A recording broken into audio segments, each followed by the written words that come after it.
also a way that I'm also trying to answer the question of who are the we. The first of my examples is of a women's association that broadly comes under the Gender and Developmental Drive. The second from within Sri Lanka's current and controversial program of transitional justice. And the third also from its current process of constitutional reform. My first example is set in the aftermath of the 2004 Asian tsunami. Concerns women of the minority Burgher community, which is a Euro-Asian community who are descendants of the Portuguese and Dutch colonizers of the 16th and 17th centuries, who lived in a place called Dutch Bar in the eastern district of Batticaloa, which was in the direct line of the tsunami, and a state-led gender and development initiative. The tsunami caused over 35,000 deaths in Sri Lanka alone, the majority of whom were women. While initially many feminists and women's groups complained of how women's special needs had not been taken into consideration, the huge donor and philanthropic aid that followed created what some people call the golden wave, which also targeted tsunami-affected women as gender and development beneficiaries. The impact of the tsunami was strongest in the east of Sri Lanka, which was also a region intensely affected by its 26-year ethnic war. Therefore, women in the east, even those from the small Burgher community in Batticaloa, who had not been beneficiaries of GAD or NGO activism during the war, on the basis that they were not adversely affected by it, which is absolutely not true. They were affected by the war, but it was a group that was completely marginalized for work with women of other ethnicities, namely Tamil and Muslim women, of course, whose villages were being strafed and bombed and so on and so forth. But these Burgher women suddenly became recognizable to the state and the NGOs after the disaster as an ethnic category that needed attention, given the devastation of their homes and livelihoods. My work with these Burgher women looked at their resettlement in a housing scheme inland at a place called Panichiali, away from the sea, donated by Helvetas, the Swiss developmental agency. Even as I recognize the use of usual signs of patriarchy, of the neglect by both donor and the Sri Lankan government to take the women into decision-making process, for instance on where they wanted to live and who they wanted to live with, which also disrupted earlier traditions of their domicile. This is an area that had matrilineal inheritance patterns, and so the maternal house would be passed on to the eldest daughter, and sisters lived in adjacent houses, and so they lived in clusters. So there was absolutely no discussion with these women on how they wanted to live. Instead, the donor, together with the complicity of the Sri Lanka government, just assigned them a house. And I have interviews where women then have had to negotiate on a personal basis with neighbors to swap houses and so on and so forth. But there nevertheless was a grammar of emergence that I found important to mark. A prominent site of this post-tsunami re-emergence as active and resourceful members of their community was a government-led initiative by which a Women's Rural Development Society, or WRDS, was established in 2007 at this new resettlement site, and of which the Burgher women became office bearers and members. Proactive transformational strategies following natural disasters often take their cue from changes that have already occurred among survivors, who assume non-stereotypical gender roles during or in the immediate aftermath of the disaster. Bradshaw and Lineker, who have written a lot about disasters, note that developmental actors often walk in to make use of these already occurring changes to provide resources for women in a manner that alters gender and social relations. Notwithstanding the failure of many such developmental drives, I'm not that optimistic, to radically alter women's access to substantive equality, such projects should ideally deepen democracy at the community level because they target both gender equality and equity and strengthen women's citizenship by expanding it to mean not only a set of entitlements and rights, but importantly, a set of practices through which individuals can formulate and claim new rights and communities can struggle to expand existing ones.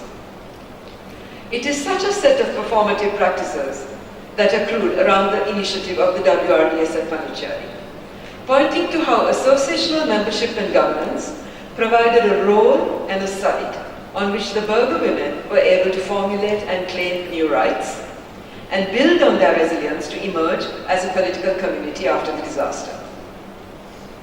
The WRDS I speak of began with a small startup fund of its members of ₹50 per week under the aegis of the Batticaloa District Secretariat. The Society's secretary until 2010 estimated that it had approximately 100 members. Drawing on a genealogy of women's voluntary organizations such as the Lanka Mahila Samiti and Kanta Samiti, women's development centers and women's rural development centers have a long history in Sri Lanka from about the 1930s onwards. The members of the WRDS learned procedures, including that of registering the society, holding monthly meetings, financial management, consultation with local government officials, collaborations with other societies in the districts, negotiations with rural development officers who visit the resettlement schemes once a month, all of which constituted a set of practices around which these Burgher women cohered. Significantly, the WRDS was a useful conduit for information flows, as well as for community participation and labor that held Shramaдаnas, for environmental cleanups, etc.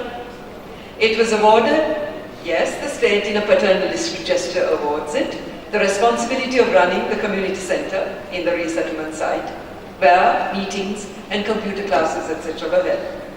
Additionally, the society ran a grocery shop located at the community center, which was meant to provide an income.